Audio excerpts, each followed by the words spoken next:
Hello everyone, welcome back to my new blog. तो guys, ये जो बुक है ये मेरे पास मेरी कोचिंग की बुक है। जब मैंने प्रीवियस ईयर एडमिशन लिया था तो हरिओम गंगवार सर यहाँ पढ़ाते थे, अच्छा पढ़ाते थे। फ़िलहाल वो अनअकैडमी में है जो कि बहुत ही बेकार पढ़ा रहे हैं, सीधी सी बात। और अभी लेकिन इनकी जो है एनसीईआरटी की बुक है, ये मिनी एनसीईआरटी इन्होंने कंबाइन करके बना रखी है, तो इसमें ये बहुत अच्छा दे रखा है। तो चलिए हम आपको as a chapter wise important line बता देंगे। अगर आप इनको भी तैयार करते हैं ना तो समझिए मोस्टली क्वेश्चन आपके तैयार हो जाएंगे। जैसे बायोटेक्नोलॉजी प्रिंसिपल एंड प्रोसेस में नीचे दिया हुआ है EFB, सबसे पहले इसका फुल फॉर्म पूछा जाता है। बाकी इंपॉर्टेंट तो सारे ही सब कुछ है। इसके बाद में आप ये देखिए आइसोलेशन ऑफ जेनेटिक मटेरियल, इसके अंदर ये लाइसोजाइम, सेलुलोज, काइटिन, फंगस, ये सब पूछा गया है। इसके बाद में आप ये देखिए नीट 2019 में पूछा गया था चिल्ड इथेनॉल, वो जो DNA निकालते हैं उसके लिए क्या यूज किया जाता है, वहाँ पे ये पूछा गया है। इसके बाद उसको निकालने की प्रोसेस को क्या कहते हैं, स्पूलिंग, ये नीट 2020 में पूछा गया है। Fragmentation, cutting of DNA by restriction endonuclease, तो एंडोन्यूक्लियस कब डिस्कवर किया गया था, पहला वाला, और उनको डिस्कवर करने वाले साइंटिस्ट कौन से थे, और भी बहुत सारी चीज़ें उनके बारे में पूछा गया था, कौन कौन से एंडोन्यूक्लियस होते हैं। और इसके बाद में ये ऊपर आपका दे रखा है न्यूक्लियस कितने प्रकार के होते हैं। ये देखिए एक्सोन्यूक्लियस एंड एंडोन्यूक्लियस, ये नीट 2020 में पूछा गया था। इसके बाद में यहाँ दिया हुआ है रेस्ट्रिक्शन एंडोन्यूक्लियस, जो हिंद सेकंड दे रखा है, लेकिन ये पहला था सर्च जो हुआ था, लेकिन इसको सेकंड पोजीशन इसलिए दी गई थी इसके काम के आधार पे, क्योंकि ये डिस्कवर तो पहले हो गया था लेकिन इसका जो काम था वो बाद में पता चल पाया था, इसलिए इसको दूसरे नंबर पे रख दिया गया, लेकिन ये डिस्कवर पहले हुआ था। इसके बाद में आप नीचे आ जाइए, ये देखिए इको R1, इसमें कभी कभी पूछ लेते हैं जैसे कि R किसको नॉमिनेट करता है, मतलब किसको डिनोट करता है, ई का मतलब क्या है, ये सब पूछ लेते हैं। और इसके बाद में इसमें पूछा गया था inspecting the length of a DNA sequence, NEET 2020 में। फिर नीट 2019-20 में पूछा गया है। फिर ये सीक्वेंस जो होती है GAATTC और फिर इसके कॉम्प्लीमेंट्री जो बनता है, ये नीट 2020 में पूछा गया। ये पूछा जाता है ये किसका है। और एक पैलिंड्रोमिक सीक्वेंस के बारे में पूछा जाता है, जैसे ये मलयालम लिखा हुआ है, कनक लिखा हुआ है, इसका मतलब ये है कि चाहे आगे से पढ़ो या पीछे से पढ़ो, दोनों तरफ से जो चीज़ें सेम आती हैं उसको पैलिंड्रोमिक सीक्वेंस बोलते हैं। इसके बाद में ये स्टिकनेस जो होती है रेस्ट्रिक्शन एंडोन्यूक्लियस से जब काटते हैं, जोड़ते हैं, तो उसके लिए एक DNA लाइगेज यूज़ किया जाता है। ये नीट 2016-2020 में पूछा गया है। इसके बाद में ये देखिए नीट 2013-2020 में भी पूछा गया है।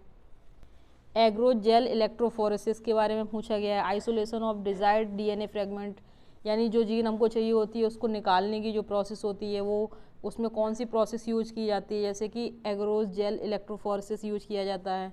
उसको काटने के लिए रेस्ट्रिक्शन एंडोन्यूक्लियस यूज करते हैं ना, तो उसका दूसरा नाम क्या होता है, मॉलिक्यूलर सीजर्स बोलते हैं उसको, तो इसका दूसरा नाम ही पूछ लिया था। ये जितने भी इसमें रेड कलर से हाईलाइट किया गया है ना, ये सब इम्पॉर्टेंट लाइन है। और वैसे तो सारा कुछ किसी से भी असर्शन रीजन बन सकता है, लेकिन ये लाइनें हॉट टॉपिक होती हैं। ये देखिए DNA फ्रेगमेंट्स को सेपरेट करने की जो प्रोसेस होती है उसमें कौन सा जेल यूज़ किया जाता है, एग्रो जेल यूज़ किया जाता है। इसके बाद में नीचे ये MP, जब पहले अलग एग्जाम होते थे ना, CPMT वगैरह, अलग PMT होती थी, जिपमर होती थी, तो उसमें MP 2011 और नीट 2017 में पूछा गया था ये, कि वो जो सेपरेशन होता है ना, ये जो इसका वो बना हुआ है मशीन, तो इसमें ये सेपरेशन होता है तो जो सबसे बड़े कट रहते हैं वो नीचे फंस जाते हैं, मतलब छोटे छोटे साइज़ के अकॉर्डिंग इसको मेंटेन किया जाता है। तो इसमें बताया गया है जो स्मॉलर फ्रेगमेंट होता है जिसका साइज छोटा होता है वो तेज़ी से मूव कर जाता है, उसकी मोबिलिटी जो मतलब चलने का जो स्पीड होता है वो डिपेंड करता है उसके साइज़ पे, ज़्यादा बड़ा होगा तो कम दूर तक चल पाएगा। ये सब नीट 2017 में पूछा गया है। इसके बाद नेक्स्ट दिया गया है DNA सेपरेट करने की जो विधि होती है उसमें, क्योंकि हम यूपी बोर्ड हैं इसलिए थोड़ा बहुत हिंदी का भी बीच बीच में झलक जाता है। क्या किस चीज़ को यूज करते हैं, एथिडियम ब्रोमाइड यूज़ करते हैं, अल्ट्रावायलेट रेडिएशन यूज़ करते हैं, नीट 2017-2020 में पूछा गया है।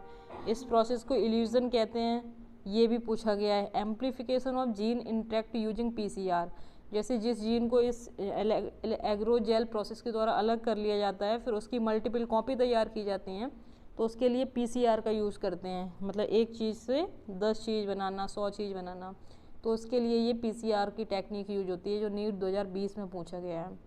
इसके बाद में इस साइकिल में जो 3 स्टेप होते हैं, ये वाला फिगर NCERT में दे रखा है, जिसमें denaturation, primer annealing and extension, जिसके अंदर 94 डिग्री, 54 डिग्री और एक और इसका जो होता है वो याद नहीं आ रहा मेरे को रिसेंटली ये।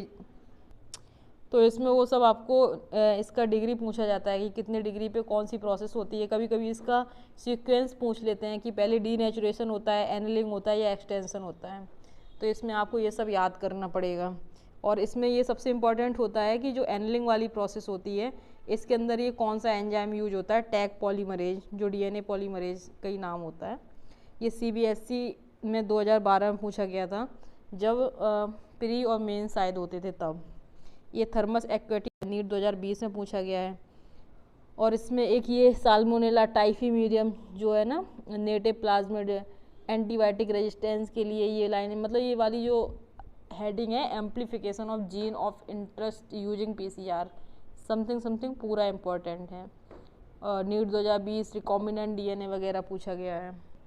इसमें आपसे पूछा गया है प्लाज्मिड के बारे में, बैक्टीरियोफेज कौन सा यूज होता है, उसके अंदर कौन कौन सी चीज़ें पाई जाती हैं, जैसे ओराई पाई जाती है नीट 2020 में। सिलेक्टेबल मार्कर कौन कौन से होते हैं, उनके नाम याद होने चाहिए। साइक्लिन वगैरह, किस पे कौन सा बैक्टीरिया जिंदा रहेगा, कौन पे नहीं रहेगा। मान लीजिए टेट्रासाइक्लिन पे भेज रहे हैं और उसी में जीन ऑफ इंटरेस्ट लगा दिया, तो इसका मतलब वो जो टेट्रासाइक्लिन था उसके घर में कोई चोर घुस गया, जिससे वो जीन ऑफ इंटरेस्ट वहाँ जुड़ गया, जिसकी वजह से वो काम करना बंद कर जाता है। इसका मतलब उस पर बैक्टीरिया मर जाता है, जिंदा नहीं रह पाता है। इंसर्शनल इनएक्टिवेशन, तो ये सब बहुत इंपॉर्टेंट है। क्लोनिंग साइट्स में सिलेक्टेबल मार्कर ये जो दिए गए हुए हैं ना, EcoR1, Clay1, ये सब पोजीशन पूछ लेता है। जैसे ये दिया है एम्पीसाइक्लिन और टेट्रासाइक्लिन, तो इसके अंदर ये पूछ लेता है कि एम्पीसिलिन के अंदर PVU first, PS first, PST first होता है, तो इसकी सीक्वेंस को गड़बड़ कर देगा। मान लीजिए एम्पीसिलिन का पूछा, उसमें बाम H1 और PVU फर्स्ट दे देगा, तो आपको एक सिलेक्ट करना होगा। तो इस अकॉर्डिंग आपको याद करना पड़ेगा कि एम्पीसिलिन में PVU फर्स्ट, PST फर्स्ट पाया जाता है। ये जो वेक्टर था इसका नाम क्या था, PBR 322। स्प्लाइसिंग किसको कहते हैं, ये NCERT करेक्शन 2019-20 में आया है, ये पूछा गया है। इसके बाद में recombinant DNA technology, beta galactosidase NEET 2013 में ये दिया है। यहाँ पे जो जीन ऑफ इंटरेस्ट ऐड करने के बाद इंसर्शनल इनएक्टिवेशन हो जाता है ना, उस ये वाला क्वेश्चन बहुत ज़्यादा पूछा है। इसके बाद में एग्रोबैक्टीरियम, ये कौन सा इसमें बैक्टीरिया यूज होता है और कौन सी प्रोसेस के तहत होता है, ये सब पूछा जाता है। इसके बाद में आता है transferring the recombinant DNA, host में जब भेजा जाता है तो वो हाइड्रोफिलिक मॉलिक्यूल वगैरह ये सब मेथड आपको याद करने पड़ेंगे। फिर उसमें इन सब से जब रिकॉम्बिनेंट DNA टेक्नोलॉजी से बना लेते हैं रिकॉम्बिनेंट DNA, तो उसके बाद में एनिमल्स में माइक्रो इंजेक्शन के थ्रू भेजते हैं। जीन गन के लिए, मतलब प्लांट्स के लिए जीन गन मेथड यूज किया जाता है। बाकी ये सब डिसार्म्ड पैथोजन क्या होता है, इन सबको पूछा जाता है। Culturing the host cell in medium, large scale पे नहीं, वो बायोरिएक्टर वगैरह जो चीज़ें यूज करी जाती हैं, इसको वो इसमें पूछा जाता है कि जो बायोरिएक्टर होते हैं कौन सा, मतलब लार्ज वाले में उसका वॉल्यूम कितना रहता है, स्मॉल वाले का वॉल्यूम कितना रहता है। इसके बाद में आपका आता है एक्सट्रैक्शन द डिजायर प्रोडक्ट, जब वो फाइनली बन जाता है तो उसमें ये सबसे ज़्यादा पूछा गया है क्वेश्चन इसमें, क्योंकि ये काफ़ी पुरानी बुक है इसलिए इसमें इतना ज़्यादा लिस्टेड नहीं किया गया है। बाकी ये डाउन स्ट्रीम प्रोसेसिंग के बारे में 16-17 में भी पूछा गया है और उसके बाद भी आया हुआ है। और ये प्लाज्मिड वेक्टर जो होता है ये AIPMT 2014, 2016, 2017 सब में पूछा गया है। बायोटेक्नोलॉजी इट्स एप्लीकेशन, इसका जो वीडियो है वो दूसरे वाले में बता देंगे। अभी फ़िलहाल इतना ही।